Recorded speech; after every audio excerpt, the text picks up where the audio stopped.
Are you ready to tell us your story? I'm ready for my close-up, Mr. whatever his name was.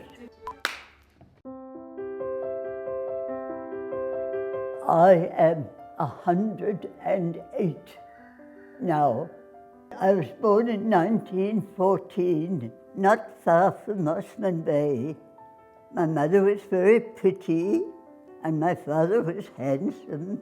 He drove cars in Africa, and I think he instilled in me a desire for adventure. I was about 24. I was taken to see a performance of the Modenese ballet that had recently come from Central Europe, and I fell in love with it straight away.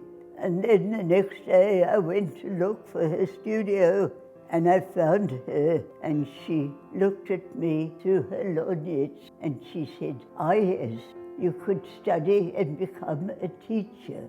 And I said, "I don't want to be a teacher, I want to be a member of your company." I started straight away to take lessons. I felt I was floating on air, floating down the street, absolutely in love with dancing. And within 3 years, I was a member of the company. We were a very happy company. We liked each other, and we toured lots of places. We were treated with great respect. We were introduced to prime ministers. We stayed in nice places. I did feel a little bit too special, we all did. We all looked beautiful, we were supposed to. And I like to be coy, we like to show off a little bit. I wonder if the cameraman's making me look beautiful. And we were considered to be very important, because Madam was very well known in Europe, and she'd won quite big prizes for her dancing. She only came to Sydney to escape from the Nazis. Our exercises were what she gave us, but also what we gave to it.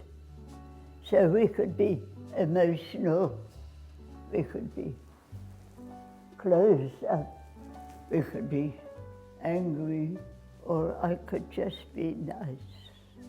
Some dancers were waitresses in trendy coffee shops, but I was an artist model.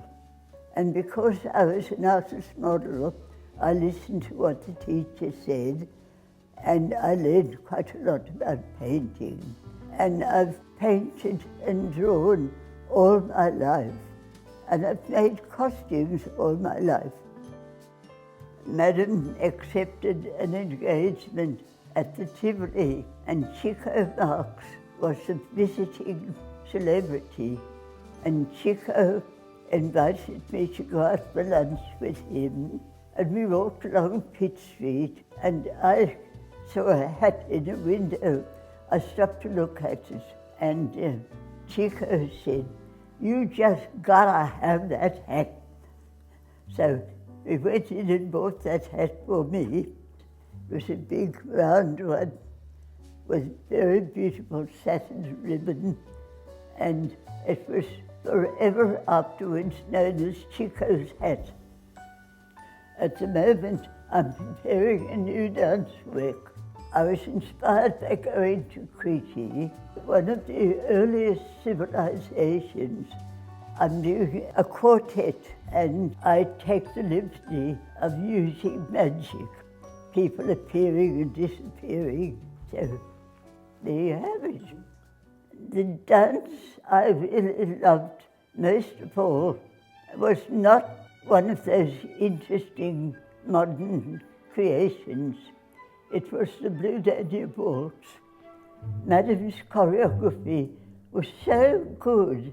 It had so much in it that we simply loved it, and we usually did it at the end of a performance.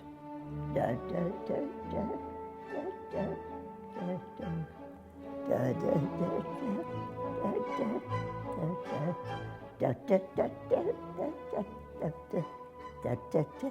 If you could give one piece of advice to young people today, what would you tell them? Work hard, learn your dance, take notice of what your teacher says, and also start inventing things for yourself. Can't think of anything else. That's good. Or try to get out, having to go to jobs if you have to. Try to get rich parents. But the great thing about practicing an art is what that does to you and what it gives to you. You don't need anything else, really. You know, I still bless the day when I first saw Madame Bowden-Beezer. She brought so much happiness and beauty into my life. I've not stopped, I've never stopped being a Bowden-Beezer dancer. So there you have me. There I am, a Bowden-Beezer dancer forever. Fantastic. Thank you. I like this part of it. Thank you. Break, please. I lost my hanky. Oh, yeah.